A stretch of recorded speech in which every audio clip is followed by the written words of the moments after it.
अस्सलाम वालेकुम। इस वीडियो में मैं आप लोग से बात करने लगा हूँ मसल फिज़ियोलॉजी की। तो मसल फिज़ियोलॉजी के जो गाइडलाइन चैप्टर हैं वो 3 हैं, चैप्टर नंबर 6, 7 और 8, ठीक है। तो इनमें से कुछ इंपॉर्टेंट चीज़ें हैं जो कि आपके पेपर पॉइंट ऑफ व्यू से इंपॉर्टेंट है, तो आइए देखते हैं कि वो क्या है, ठीक है। सबसे पहले हम स्केलेटल मसल का चैप्टर है। स्केलेटल मसल के अंदर वही सारा बेसिक स्ट्रक्चर है। एफएससी में आपने पढ़ा हुआ है कि सार्कोलीमा जो मसल फाइबर की सेल मेम्ब्रेन होती है, ठीक है। इसके अंदर हमारे पास फाइबर्स होते हैं, एक्टिन फाइबर्स, मायोसिन फाइबर्स, ठीक है। तो एक बात आपने याद रखनी कि एक्टिन टू मायोसिन रेशियो जो होती है स्केलेटल मसल फाइबर्स के अंदर वो 2:1 होती है। सपोज इधर इसने एक एग्जांपल दिया है कि हमारे पास इसके अंदर मतलब एक कंपोनेंट होता है मायोफिब्रिल, वो आगे से कंपोज होता है एक्टिन और मायोसिन फिलामेंट में। तो कहता है कि each myofibril is compose of about 1500 myosin filament and 3000 actin filament, यानी एक्टिन फिलामेंट्स की रेशियो डबल है as compare to the myosin. तो वही एमसीक्यूज दे सकता है कि 1:2 होती है, 2:1 होती है, तो ये आपने याद रखना है इधर, ठीक है। उसके बाद वही पुरानी बातें हैं सारी, I bands, A bands isotropic होते हैं, ठीक है, एन आइसोट्रॉपिक होते हैं, क्रॉस ब्रिजेस, जी डिस्क आपको पता है वही वाला है सारा। सार्कोमेर इधर आपने एक याद रखना है कि हमारे पास portion of myofibril between two successive Z lines, ठीक है। इसकी मिनिमम लेंथ कितनी होती है जब मसल कॉन्ट्रैक्ट करता है, तो 2 माइक्रोमीटर होती है। एक चीज़ इधर नहीं है कि हमारे पास एक्टिन और मायोसिन फिलामेंट्स होते हैं, ठीक है। इनको जो प्रोटीन होल्ड करके रखती है in place that is title, ठीक है। तो इसके बारे में आपको पता हो। नेक्स्ट हमारे पास वही इसकी नेचर क्या होती है, स्प्रिंगी होता है नेचर, ठीक है। और इस स्प्रिंगी नेचर की वजह से क्या होता है कि it holds the actin and myosin filaments in place, ठीक है। उसके बाद जो हमारे पास साइटोप्लाज्म होता है मसल फाइबर, उसको हम सार्कोप्लाज्म कहते हैं, ठीक है। और उसका जो हमारे पास रेटिकुलम होता है एंडोप्लाज्मिक रेटिकुलम, उसको हम क्या कहते हैं, सार्कोप्लाज्मिक रेटिकुलम। तो ये वही आपने याद रखना है। बाकी जनरल मैकेनिज्म है, स्टेप्स हैं, तो वो कॉन्ट्रैक्शन के आगे हम sliding filament model, walk along theory पढ़ेंगे, तो उनमें भी यही स्टेप्स इन्वॉल्व होते हैं। तो एक जर्नल उसने स्टेप्स लिखे हुए हैं, तो वो आपने याद रखें कि पहले एक्शन पोटेंशियल आया, उसने फिर एसिटाइल कोलिन गेटी चैनल को ओपन किया, एसिटाइल कोलिन रिलीज हुआ, उसने मतलब सोडियम आयंस का इन्फ्लक्स किया और फिर एक्शन पोटेंशियल जनरेट हुआ और कॉन्ट्रैक्शन हुई। तो ये सारा मैकेनिज्म है, ये आगे हम फर्दर थ्योरीज में पढ़ेंगे। यहाँ पे हमारे पास मसल कॉन्ट्रैक्शन के मैकेनिज्म स्टार्ट होते हैं। सबसे पहले जो बेसिक मैकेनिज्म है that is sliding filament model या स्लाइडिंग फिलामेंट मैकेनिज्म, ठीक है। तो ये वही हमारे पास मैकेनिज्म है कि हमारे पास एक्टिन और मायोसिन ब्रिजेस की ओवरलैपिंग होगी, ठीक है। हमारे पास पुल करेंगे साइड पे जो क्रॉस ब्रिजेस हैं लगे होंगे इधर मायोसिन के साथ, वो हमारे पास इसको टूवर्ड्स द सेंटर हमारे पास इस एक्सटेंड कर उसको खींचेंगे अपनी तरफ, और हमारे पास कॉन्ट्रैक्शन होती जाएगी जैसे जैसे मसल की लेंथ छोटी होती जाएगी, ठीक है। तो इसने बताया कि पहले रिलैक्स स्टेट में था, फुली एक्सटेंडेड था और फिर कॉन्ट्रैक्टेड हुआ, और वो आपको 4-5 चेंजेस जो होते हैं कि कॉन्ट्रैक्शन के नतीजे में जो जो चेंजेस आते हैं, जैसे ये हमारे पास जी लाइन थी, तो Z lines come closer, A band उतने का उतना ही है। मतलब ये एमसीक्यूज आ जाता है कि स्लाइडिंग फिलामेंट मॉडल जब कॉन्ट्रैक्शन होती तो कौन सा इसमें से चेंज, मतलब किसकी पोजीशन में कोई चेंज नहीं आता, तो ए बैंड की पोजीशन में कोई चेंज नहीं आता, वो जितना पहले था उतना ही था, ठीक है। इसके अलावा जो एच जोन होता है इधर, वो हमारे पास ये वाला वो बिल्कुल डिसअपियर हो चुका है। तो इस तरह के आपने 3-4 चेंजेस भी इसके रिजल्ट में लिखने और साथ ही डायग्राम तैयार करनी, ठीक है। नेक्स्ट हमारे पास एक्टिन और मायोसिन फाइबर्स हमने पढ़े थे। ये अब हमारे पास है एक्टिन और मायोसिन मॉलिक्यूल्स। तो ये जो मॉलिक्यूल्स होते हैं बेसिकली उन्हीं फाइबर से मिलकर बने होते हैं। तो इसमें हमारे पास कहता है कि 6 पॉलीपेप्टाइड चेन्स होती हैं, ठीक है। उसके अंदर उसने बताया कि 2 हैवी चेन्स होती हैं, 4 लाइट चेन्स होती हैं, एक टेल होता है। तो ये उसने स्ट्रक्चर थोड़ा सा ड्रा किया हुआ है, तो ये आपने एक दफ़ा देख लेना। हिंजेस होते हैं, क्रॉस ब्रिजेस होते हैं, तो ये एमसीक्यूज़ के लिए आ सकता है, एससीक्यू ऐसे इधर से कोई भी नहीं है। नेक्स्ट यहाँ से उसी तरह क्रॉस ब्रिजेस का पता हो, हिंजेस वगैरह क्या होते हैं, ठीक है। और इसके बाद जो हमारे पास इधर उसने एक लिखा हुआ था कि हमारे पास जो ईच सक्सेसिव पेयर होता है क्रॉस ब्रिज का, ठीक है। एक क्रॉस ब्रिज है और दूसरे क्रॉस ब्रिज के दरमियान सपोज इधर हमारे पास एक क्रॉस ब्रिज लगा हुआ है उसके मायोसिन फिलामेंट में, और दूसरा क्रॉस ब्रिज, तो इनके दरमियान जो एंगल होता है वो हमारे पास 120 डिग्रीज का होता है, ठीक है। और हमारे पास there are no cross bridges for a distance of about 0.2 micrometre. तो ये एमसीक्यूज के लिए आ सकते हैं, तो आपने थोड़ा बहुत खुद ही देख लेना है इधर से, ठीक है। उसके बाद हमारे पास एक्टिन जो फिलामेंट्स होते हैं they are composed of actin, tropomyosin and troponin molecule. जो एक्टिन होते हैं वो कौन कौन से हैं, एफ एक्टिन है और हमारे पास जी एक्टिन मॉलिक्यूल है, ठीक है। जो बैकबोन बनाता है एक्टिन मॉलिक्यूल की वो एफ एक्टिन है, ठीक है। इसके अलावा हमारे पास या आपने थोड़ा बहुत देख लेना आगे से, हमारे पास जो फर्दर एफ एक्टिन है वो कंपोज्ड है किस पे, जी एक्टिन पे, ठीक है। एक्टिन मॉलिक्यूल था उसकी बैकबोन किस में, एफ एक्टिन है, और एफ एक्टिन आगे से फर्दर एक मोनोमर से मिलकर बनता है जिसको हम क्या कहते हैं, जी एक्टिन। तो ये आपने याद रखना है। उसके बाद ट्रोपोमाइसिन वही पुराना ही है। ट्रोपोनिन में एक नई चीज़ थी, इधर हमारे पास 3 टाइप्स उसने लिखी हैं, troponin I, troponin T and troponin C. तो वो आपने एमसीक्यूज में पूछ सकता है कि ट्रोपोनिन आई की एफिनिटी किस के लिए होती है, आई एक्टिन के लिए, ठीक है। ट्रोपोनिन टी की ट्रोपोमाइसिन, और जो थर्ड ट्रोपोनिन सी होता है कैल्शियम। अब इधर सी से याद रह जाता है कैल्शियम, टी वाला ट्रोपोमाइसिन, जो आई है ना ये भूल जाते हैं किस लिए, तो ये आई वाला हमारे पास इसकी स्ट्रॉन्ग एफिनिटी होती है फॉर दी एक्टिन मोलिक्यूल। तो ये आपके एमसीक्यूज में आ जाता है, तो ये आपने याद रखना है। नेक्स्ट हमारे पास इधर से वॉकअलोंग थ्योरी, ये भी हमारे पास एक इंपॉर्टेंट क्वेश्चन है, ठीक है। वॉकअलोंग थ्योरी का दूसरा इधर नाम लिखा हुआ है रैचेट थ्योरी ऑफ कंट्रैक्शन, तो ये आपको पता हो, इसका मैकेनिज्म अब उसने लिखा हुआ है सेम उसी तरह स्लाइडिंग फिलामेंट मॉडल की तरह, बस इसमें एक नई चीज़ क्या आती है, इसके अंदर पावर स्ट्रोक जनरेट होते हैं। तो ये आपने डायग्राम के साथ तैयार करनी है, ठीक है। ये हमारे पास इस पे ये हमारे पास इसका आर्म था, ये हेड था, हेड ने जाके एक्टिन फिलामेंट पे लगना है, और जब एक्सटेंड हुआ तो थोड़ी सी टिल्टिंग होगी, इस टिल्टिंग ऑफ हेड को टुवर्ड्स दी आर्म, इसको हम कहते हैं पावर स्ट्रोक, ठीक है। तो पावर स्ट्रोक जनरेट होता है, एक ख़त्म होता है तो नया जनरेट हो जाता है, और इसी तरह हमारे पास कॉन्ट्रैक्शन होती रहती है। तो ये walk along step by step, यानी पहले इधर लगा था, फिर ये दूसरा स्टेप इधर लगा, तीसरा, तो इस तरह ये स्टेप बाय स्टेप हमारे पास कॉन्ट्रैक्शन होती है। तो इसको हम कहते हैं walk along theory of muscle contraction, skeletal muscle contraction. तो ये आपने याद रखना है। उसके बाद फैन इफेक्ट, ये हमारे पास पास पेपर्स में आ चुका है। फैन इफेक्ट क्या होता है, तो हमारे पास कहते हैं कि जितना ज़्यादा कोई मसल जो है वर्क परफॉर्म करेगा उतनी ज़्यादा उसको एनर्जी चाहिए, यानी एटीपी, ठीक है। और एटीपी हमारे पास क्या हो जाएगा, क्लीव्ड हो जाएगा। एटीपी जब टूटेगा तो हमारे पास क्या बना देगा, ADP into inorganic phosphate ions. तो ये हमारे पास, इसको हम क्या कहते हैं, फैन इफेक्ट। तो ये थोड़ा सा बताओ, बाकी ऐसे आगे से अगर नहीं भी करते तो खैर है, लेकिन पावर स्ट्रोक वगैरह और वॉकअलोंग थ्योरी आपने अच्छे से करना है विद दैट इफेक्ट, ठीक है। नेक्स्ट आ जाए। नेक्स्ट हमारे पास जो है ये हमारे पास डायग्राम है, इसमें हमारे पास क्या कहता है कि जो हमारे पास लेंथ होती है सार्कोमेयर की, और जो किसी भी मसल के अंदर टेंशन डेवलप होती है उनके दरमियान रिलेशनशिप क्या है, ठीक है। तो ये हमारे पास दिखा रहा है कि हमारे पास सबसे पहले तो ये डायरेक्ट रिलेशन था इनके, मतलब एक चीज़ मतलब टेंशन अगर बढ़ी तो लेंथ कम होती जाएगी, वो हमारे पास दिखा रिलेशन। कहते हैं ये सीधा ग्राफ जा रहा था, तो एग्जामिनर पूछते हैं ये हमारे पास ये ए पर आकर क्या हुआ है, तो इसने पॉइंट्स में दिखाया हुआ है कि डी में हमारे पास क्या था कि पहले अभी फुली रिलैक्स्ड मसल है, ये हमारे पास मायोसिन है, ये एक्टिन फिलामेंट्स हैं, कोई इनके दरमियान ओवरलैपिंग नहीं है, ठीक है। तो जैसे ही हमारे पास थोड़ी बहुत ओवरलैपिंग हुई तो टेंशन इंक्रीज़ कर रही है, पहले इधर फुली मतलब था इसके अंदर कोई भी ओवरलैपिंग नहीं थी, तो टेंशन हमारे पास देखें ज़ीरो पे थी, ठीक है। डी पॉइंट के ऊपर टेंशन हमारे पास ज़ीरो थी, लेंथ मैक्सिमम थी, तो टेंशन और लेंथ के दरमियान रिलेशन तो हमारे पास इन्वर्स, ये तो पता चल गया। अब जैसे जैसे ओवरलैपिंग होती जा रही है तो हमारे पास टेंशन, अब देखो इधर से बढ़ती जा रही टेंशन, यहाँ पे देखो अब यहाँ पे 50 पे आ गई, लेकिन लेंथ पीछे से क्या हो रही है, डिक्रीज, तो इन्वर्स रिलेशन है। अब ए पॉइंट पे क्या आके हुआ कि हमारे पास पहले थोड़ी थी एक्टिन और मायोसिन की ओवरलैपिंग, ए पॉइंट पे आके हमारे पास जो ये एक्टिन फिलामेंट थे इनकी इटसेल्फ ओवरलैपिंग हो गई, तो जिसकी वजह से हमारे पास क्या होगी, टेंशन डिक्रीज होगी। इसने लिखा हुआ the two ends of the actin filaments begin to overlap in addition to the myosin filament, तो इस वजह से हमारे पास डी पे आगे टेंशन एकदम मतलब रैपिडली हमारे पास डिक्रीज कर जाती है। तो ये आपने इधर देखना। उसके बाद एक्टिव टेंशन वगैरह का पता हो, इधर से बस यही है। नेक्स्ट हमारे पास जो है कोई भी मसल कॉन्ट्रैक्ट करता है तो उसके लिए एनर्जी सोर्सेज होते हैं। मेनली जो हमारे पास एनर्जी सोर्स होता है ना, वो हमारे पास एटीपी होता है। अब एटीपी हमारे पास किन सोर्सेज से मिलता है, वो तीन इसके सोर्सेज हैं। सबसे पहले तो हमारे पास फॉस्फोक्रेटिन या क्रेटिनिन फॉस्फेट हम पढ़ते हैं, उससे हमारे पास एनर्जी सोर्स प्रोवाइड होता है। और कितनी देर के लिए करता है, 5 से 8 सेकेंड के लिए एनर्जी प्रोवाइड करता है, ठीक है। नेक्स्ट जो हमारे पास होता है that is glycolysis of glycogen, ठीक है। ग्लूकोज की जो स्टोरेज फॉर्म होती है उसकी ग्लाइकोलिसिस से, और ये हमारे पास तकरीबन कितनी देर के लिए, 1 मिनट के लिए हमारे पास कॉन्ट्रैक्शन प्रोवाइड करते हैं। ये सारा उसने मैकेनिज्म भी लिखा हुआ है, ये आप लोग देख लें। मेजरली आपको ये चीज़ें पता हो जो मैं बता रहा हूँ, ठीक है। नेक्स्ट जो मेजर हमारे पास एनर्जी प्रोवाइड करते हैं दैट इज ऑक्सीडेटिव मेटाबॉलिज्म, जिसका क्या मतलब है, combining of oxygen with the end product of glycolysis. Glycolysis उसका जो एंड प्रोडक्ट बना उसके साथ ऑक्सीजन कंबाइन होगी, जिसे हम कहते हैं ऑक्सीडेटिव मेटाबॉलिज्म, ठीक है।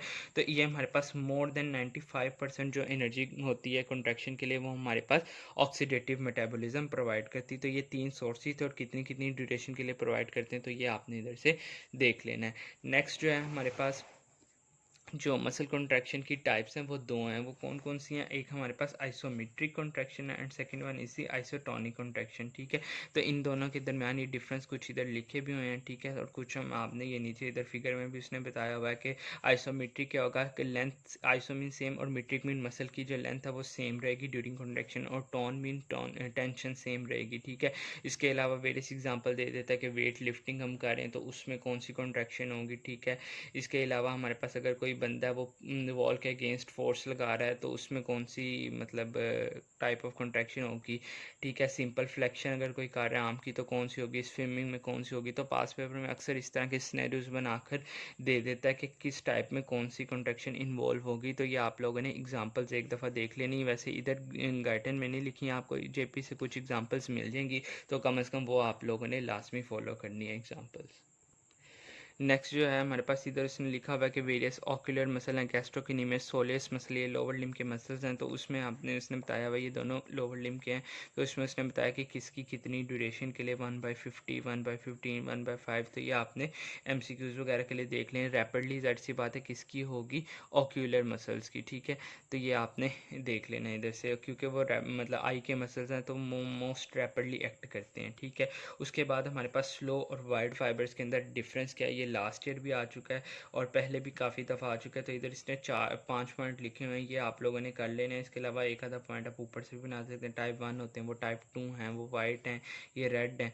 ठीक है, वाइट क्योंकि उनके अंदर मायोग्लोबिन रिलेटिवली कम है, रेड इसलिए कि उनके अंदर मायोग्लोबिन ज़्यादा है, माइटोकॉन्ड्रिया ज़्यादा है, ब्लड वेसल्स ज़्यादा हैं। तो यही एक मतलब एक से दूसरे के डिस्टिंग्विश पॉइंट आप लोगों ने लिख देनी, आपने अच्छे से तैयार करना है, इंपॉर्टेंट क्वेश्चन है। ठीक है, देन हमारे पास मोटर यूनिट क्या होता है। तो मोटर यूनिट समझने के लिए डायग्राम देखें। सबसे पहले कहता है कि हमारे पास ये मसल है, मसल के अंदर वेरियस मसल फाइबर्स होंगे। ठीक है, अब कहता है कि हमारे पास ये नर्व फाइबर है। तो नर्व फाइबर कोई एक नर्व फाइबर है, सिंगल नर्व फाइबर से वो कितने मोटर यूनिट को मसल फाइबर्स को सप्लाई करे, यानी all the muscle fibre supplied by single nerve fibre. तो इसको हम क्या कहते हैं, पूरे स्ट्रक्चर को हम क्या कह देंगे, मोटर यूनिट। ठीक है, तो ये उसने डेफिनेशन लिखी हुई थी मोटर यूनिट की। देन हमारे पास समेशन, समेशन क्या होती है कि हमारे पास ट्विच हम दे रहे हैं, मसल को कॉन्ट्रैक्ट कर रहा है, अगर हम उन ट्विचेस को ऐड अप कर दें तो हम इसको प्रोसेस को कहते हैं समेशन। इसकी दो टाइप्स हैं, मल्टीपल फाइबर समेशन और फ्रीक्वेंसी समेशन। तो ये आप लोगों ने देख लेनी है। ठीक है, नेक्स्ट अब हमारे पास क्या है, size principal.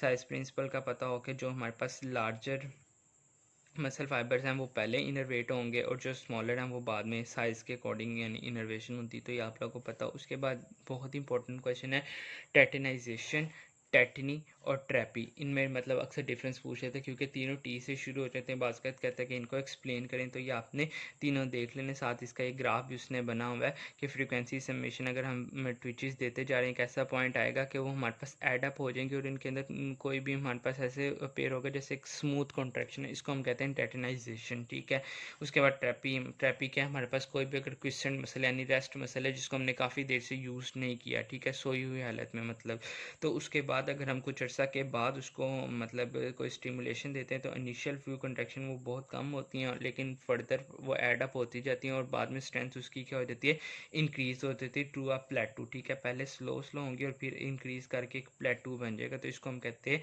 Stair case effect और ट्रैपी। स्टेयर केस मीन्स जैसे स्टेप बाय स्टेप होता है। ठीक है, तो ये आपको इधर से पता हो। नेक्स्ट जो है हमारे पास मसल टोन का पता हो क्या होती है। ठीक है, जो पार्श अभी कोई भी मसल इवन रेस्ट में भी है तो उसके अंदर भी पार्शियल स्टेट ऑफ कॉन्ट्रैक्शन होती है। ठीक है, इसको हम कहते हैं मसल टोन। मसल फटीग का पता हो। ठीक है, इसके अलावा हमारे पास ये लीवर सिस्टम वगैरह ये छोड़ दें और बाकी जो इसकी ये हैं एबनॉर्मेलिटीज़ वो आप देख लें। मसल हाइपरट्रॉफी क्या होता है, hypertrophy muscle muscle mass increase होता है due to increase in muscle fibres, उस कंडीशन को हम कहते हैं हाइपरप्लेजिया, मसल फाइबर के इंक्रीज को। ठीक है, एट्रॉफी क्या है, एट्रॉफी मसल मैस डिक्रीज हो जाएगा, हाइपरट्रॉफी था मसल मैस इंक्रीज हो जाएगा। आगे उसने इसकी टाइप लिखी है सिंपल फाइबर हाइपरट्रॉफी। ठीक है, ये आप लोगों ने देख लेने। उसके बाद हमारे मसल की के अंदर जो प्रोटीन्स होती हैं उनकी डिग्रेडेशन के लिए जो हमारे पास पाथवे होता है, this is called ATP dependent ubiquitin protease pathway. तो ये आपने देख लेना है इधर से। यही मेजर जो इसकी एबनॉर्मेलिटी थी ना वो आ गया, दैट इज़ रिगर मोर्टिस, से अक्सर आ जाता है प्रॉफ के अंदर। ठीक है, इसकी पैथोफिजियोलॉजी पूछ लेते हैं कि क्या है, तो ये आपको पता हो, वही पुराना। इसमें इसने थोड़ा सा लिखा है कि कितनी देर हमारे पास मतलब रिगर मोर्टिस मतलब डेथ के बाद हमारे पास मसल कितनी देर के अंदर प्रोटीन्स जो हैं बॉडी की डिटेरिएट हो जाती है 15 से 25 आवर्स के दरमियान, ठीक है। उसके बाद मसल डिस्ट्रॉफी, डिस्ट्रॉफी क्या, डीजनरेशन हो जाना मसल फाइबर्स की, ठीक है। इसकी दो टाइप्स हैं, Duquesne muscular dystrophy and bakers muscular dystrophy. तो ये आपने सेम उसने साइन एंड सिम्टम्स वगैरह लिखी हैं और किसकी मतलब एक्स लिंक ट्रेट है, किसकी म्यूटेशन की वजह से डिस्ट्रॉफिन प्रोटीन है उसकी मतलब म्यूटेशन की वजह से होता है। तो ये आप लोगों ने देख लेना इधर से, ठीक है। नेक्स्ट आ जाओ, मेजर जो इसका चैप्टर था वो चैप्टर ये फर्स्ट था, मोस्टली इधर से लॉन्ग क्वेश्चन आ जाता है, अगर इधर से ना आए तो फिर दूसरे चैप्टर से आता है, ठीक है। इधर से अब आपने क्या करना है, सबसे पहले ये कुछ चीज़ें लिखी हैं, मोटर एंड प्लेट, ठीक है। उसके बाद साइनेप्टिक गटर, साइनेप्टिक ट्रफ, ये क्लेफ्ट वगैरह स्पेसिस, सारा जो है न्यूरोमस्कुलर जंक्शन, उसके ही वेरियस चीज़ें उसने सारी बताई हैं, आप लोगों ने देख लेनी। और एसिटाइलकोलिन की जो हमारे पास ब्रेक डाउन करता है वो enzyme that is called acetylcholine esterase, तो ये आपको पता हो इधर से, ठीक है। नेक्स्ट अब हमारे पास बहुत इंपॉर्टेंट डायग्राम है दैट इज़ न्यूरोमस्कुलर जंक्शन, ये ड्रा करने के लिए आ जाती है और स्टेप कह देता है लिखें तो वो आपने इसी तरह से लिखना है कि हमारे पास एक्शन पोटेंशियल आया, ठीक है। तो हमारे पास कैल्शियम जो वो वोल्ट कैल्शियम चैनल से वो ओपन होगी, कैल्शियम का इन्फ्लक्स होगा, उसने अंदर वेसिकल्स को रप्चर किया, एसिटाइलकोलिन रिलीज़ हुई, वो आ गया एसिटाइलकोलिन रिसेप्टर के साथ बाइंड की, सोडियम का इन्फ्लक्स हुआ, सोडियम के इन्फ्लक्स ने फिर हमारे पास मसल की कॉन्ट्रैक्शन की, तो इसको हम कहते हैं न्यूरोमस्कुलर जंक्शन, ठीक है। तो ये आपको ड्रा करने के लिए भी कह देता है और कह देता है इसके स्टेप्स लिखें, तो ये आपने डायग्राम भी बनानी और साथ जो मैंने स्टेप्स बोले वो भी आपने फ्लो चार्ट की फॉर्म में लिख लेने हैं, ठीक है। उसके बाद हमारे पास एसिटाइलकोलिन रिसेप्टर होता है, इसके 5 सब यूनिट होते हैं। लास्ट ईयर प्रॉफ में एमसीक्यूज भी आ चुका था कि इसके उसने सब यूनिट्स पूछे हुए थे, इसके अंदर 2 अल्फा सब यूनिट होते हैं, एक बीटा, एक डेल्टा और एक गैमा सब यूनिट होते हैं, ठीक है। तो ये आप लोगों ने इधर देख लेना। उसके बाद नेक्स्ट आ जाए तो end plate potential, very important question, ठीक है। ये हमारे पास एंड प्लेट पोटेंशियल और साथ ही आपने इसका ग्राफ इधर से तैयार करना है। इसके साथ एक टर्म होती है मिनिएचर एंड प्लेट पोटेंशियल, ठीक है। तो ये उसने जो कि रेस्टिंग कंडीशन पे होती है, ठीक है। तो ये इधर नहीं लिखी हुई, ये आपकी फिर दोस्त में लिखी हुई, तो ये अक्सर एग्जामिनर्स ना कंपैरिजन से पूछ लेते हैं कि एंड प्लेट पोटेंशियल और मिनिएचर एंड प्लेट पोटेंशियल में क्या डिफरेंस है, तो ये आपने उधर से देख लेना है, ठीक है। नेक्स्ट हमारे पास डिजीज़ हैं, ये आपने ड्रग्स एसिड यहाँ से याद रखनी, जो मोस्ट इंपॉर्टेंट क्वेश्चन है, जो कह लें पक्का पैट क्वेश्चन है आपकी मसल फिजियोलॉजी से, हर साल ही तकरीबन आया था, दैट इज़ मिस्थीनिया ग्रेविस, आपके हर टेस्ट में हर चीज़ में ये आएगा, ठीक है। तो ये आप लोगों ने देख लेना है। पैथोफिजियोलॉजी अक्सर इसकी साइन एंड सिम्टम्स देते थे, बेसिकली हमारे पास इसके अंदर एंड प्लेट पोटेंशियल डिक्रीज हो जाता है, ठीक है। ऑटो इम्यून डिजीज़ है जिसकी वजह से क्या होता है कि एसिटाइलकोलिन जो हमारे पास एंटीबॉडीज एसिटाइलकोलिन के खिलाफ बनना शुरू हो जाती है और उसको डिस्ट्रॉय करना शुरू कर देती हैं, ठीक है। तो इसके सिम्टम्स देते हैं जो कि इधर कुछ नहीं भी लिखे हुए, मतलब क्या देता है कि पोटोसिस हो गई यानी ड्रॉपिंग ऑफ आईलिड्स हो गई, या फटीग हो गई, मसल फटीग, ठीक है। एंड प्लेट पोटेंशियल डिक्रीज कर गया, डिप्लोपिया हो गया, यानी डबल वीएन बंदे को डबल डबल नज़र आता है। तो इस तरह के साइन एंड सिम्टम्स दे देगा। तो मसल फिजियोलॉजी का एक ही क्लिनिकल है मेजर जो आता है, तो वो आपने आंखें बंद करके ही मतलब ये मिस्थीनिया ग्रेविस ही आता है, ठीक है। तो ये आपने अच्छे से करना है, ठीक है। उसके बाद एक्साइटेशन कॉन्ट्रैक्शन कपलिंग, ये बहुत इंपॉर्टेंट क्वेश्चन है, ठीक है। लास्ट ईयर प्रॉफ में आ चुका है, तो ये आपने सारी उसने थ्योरी लिखी हुई है, एक दफ़ा पढ़ लें। मेजर उसने समरी ये इधर लिखी हुई है, चाहे आप इधर से भी कर सकते हैं। ये मैकेनिज्म है विद डायग्राम आपने ड्रा करना है, ठीक है। उसके बाद जो एक्साइटेटरी पल्स कैल्शियम आयंस की कितनी होती है, 1/20 होती है, ये आपको पता हो। इधर से मेजर यही ज़्यादा इंपॉर्टेंट क्वेश्चन थे। Myasthenia gravis most important question, then हमारे पास एक्साइटेशन कॉन्ट्रैक्शन कपलिंग और फिर न्यूरोमस्कुलर जंक्शन, ये 3 क्वेश्चन आपने बहुत अच्छे से करने इधर से। नेक्स्ट स्मूथ मसल का जो है इधर से 2 टाइप्स होती है, मल्टी यूनिट और यूनिटरी स्मूथ मसल। ये सारे डिफरेंसेस ने इधर लिखे हुए हैं पैराग्राफ्स की फॉर्म में, आपने पॉइंट्स निकाल लेने हैं एक दफ़ा, ठीक है। तो ये आप पढ़ेंगे कंपैरिजन से आपको पता लग जाएंगे, तो ये आपने अच्छी तरह से याद रखना है, ठीक है। इनको हम सिंसिशियल स्मूथ मसल और विसरल स्मूथ मसल भी कहते हैं क्योंकि ये विसरास के अंदर पाए जाते हैं, ठीक है। और ये बाकी piloerector muscles, ciliary muscles of the eye, iris muscles of the eye, ये यहाँ पे पाए जाते हैं, तो ये आपको पता हो इधर। नेक्स्ट आ जाए तो नेक्स्ट हमारे पास इधर से मैकेनिज़्म है दैट इज़ लैच मैकेनिज़्म और स्ट्रेस रिलैक्सेशन मैकेनिज़्म, बहुत इंपॉर्टेंट है। ये आपने इधर से अक्सर यही क्वेश्चन स्मूथ मसल का आया होता है, ख़ास तौर पे लैच मैकेनिज़्म, तो ये आपने बहुत अच्छे से करना है। नेक्स्ट जो है ना स्मूथ मसल की कॉन्ट्रैक्शन और रिलैक्सेशन, ठीक है। ये आपने फिगर से दोनों कर लेने, कॉन्ट्रैक्शन का इधर है और ये रिलैक्सेशन का नेक्स्ट फिगर है, ठीक है। ये सारी थ्योरी उसने लिखी है, एक दफ़ा पढ़ लें, बेसिक हो यही रहा जो ऊपर उसने फिगर बनाए हैं। तो ये अक्सर आया भी हुआ पास पेपर में और दोबारा दोबारा भी आ सकता है। तो ये आपने क्या कहते हैं सिंपल इसमें फ़्लो चार्ट की फॉर्म में लिख देना। मेजर इसमें जो एंजाइम का फ़र्क होता है, जो कंट्रैक्शन करवाता है वो मायोसिन लाइट चेन काइनेज होता है, और जो हमारे पास रिलैक्सेशन कराता है that is myosin light chain phosphatase. तो इसके कंपैरिजन से आपने तैयार कर लेना है, थ्योरी एक दफ़ा अपने तौर पे पढ़ लीजिएगा, ठीक है। नेक्स्ट जो है हमारे पास इसके अंदर हमारे पास जो न्यूरोमस्कुलर जंक्शंस होती हैं स्मूथ मसल की, वो आप लोगों ने देख लेनी है, ठीक है। डिफ्यूज़ जंक्शंस होती हैं, ये आपको थोड़ा बहुत इधर से आइडिया हो इस चीज़ का, ठीक है। इतना इंपॉर्टेंट नहीं है। मेजर जिधर से क्वेश्चन आता है वो या तो इसकी टाइप्स का आ जाता है या फिर जो हमारे पास इसकी रिलैक्सेशन और कॉन्ट्रैक्शन का। नेक्स्ट जो है एक्शन पोटेंशियल, इसमें किस किस टाइप का होता है, स्पाइक पोटेंशियल और हमारे पास एक्शन पोटेंशियल विद प्लेटो, ये आपने ग्राफ से ही इधर से तैयार करना है। रेस्टिंग कितना होता है -50 to -60, ऐसे आगे से कुछ इंपॉर्टेंट नहीं है। बस लास्ट एक MCQ है कि नॉट एपिनेफ्रीन स्मॉल इंटेस्टाइन के अंदर क्या करता है, स्मूथ मसल कॉन्ट्रैक्शन को इनहिबिट करता है और ब्लड वेसल के अंदर उसकी कॉन्ट्रैक्शन को इंक्रीज़ करता है। तो ये आपने यहाँ से अच्छी तरह ये चीज़ें करनी जो मैंने बताई, इनमें से कुछ स्किप नहीं करना। फिर भी कोई मसला हो तो आप पूछ सकते हैं। Thank you so much.